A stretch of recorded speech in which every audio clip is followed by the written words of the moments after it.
Hallo und herzlich willkommen zu FashionetteTS. Ich bin Tatjana und es ist Fasching, Leute. Wisst ihr schon, an was hier geht? Wenn nicht, dann ist dieses Tutorial genau das Richtige für euch. Und zwar habe ich mir den Panda überlegt. Panda. Ja, ich habe mir heute den Panda überlegt. Man kann einfach normale Klamotten dazu anziehen, die jeder im Kleiderschrank hat, also last-minute-tauglich.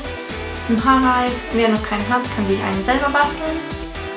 Ganz einfach einen normalen Haarreif nehmen und mit Tonpapier einfach 2 Öhrchen dran basteln. Und natürlich das passende Make-up. Und dabei helfe ich dir heute. Bleibt dran, schreibt mir einen Kommentar, ob weiteres Faschings-Tutorial sehen wollt und wie es euch gefallen hat.